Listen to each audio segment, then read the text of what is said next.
Nestor Fernandez always wanted a family car, so when he found this minivan at a good price on Craigslist, he was hooked.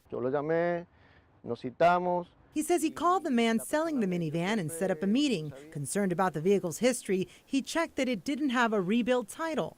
The seller, he says, confirmed the vehicle wasn't rebuilt, so he paid $8,700 cash and drove away. But a short time later, when he took the van to a dealer for a recall, he was told it wasn't covered because the vehicle had been declared a total loss 2 years ago.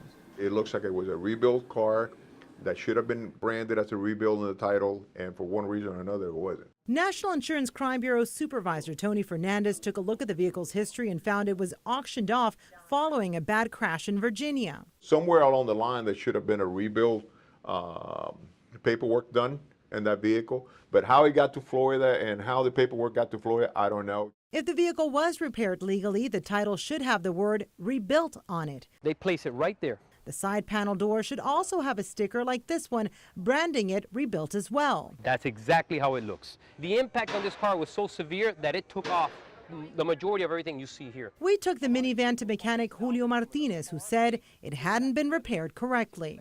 A lot of these things were probably salvaged from another car, and they put it back together, basically like a transformer, to make it work. I can guarantee you there's no airbag in here. We wanted to know how a vehicle in this condition ended up in South Florida. We asked the state agency that issued the clean title.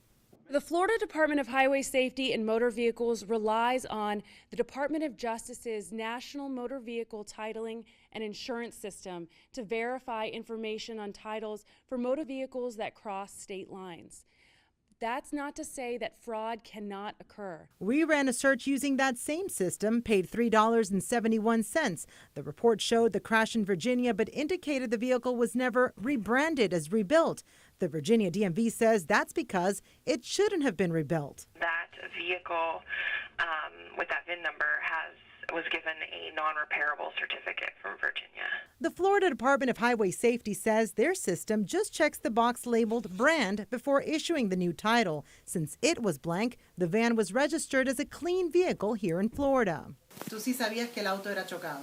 I reached the man who sold Nestor the van. By phone, he denied doing anything wrong, but couldn't explain how he got the vehicle. He agreed to talk to Nestor about reimbursing his money, but that never happened. So Nestor filed a report with the Florida Highway Patrol, who is investigating. It can be a crime if someone sells a car without telling them it's rebuilt. You got to show that he knew that the vehicle had been rebuilt.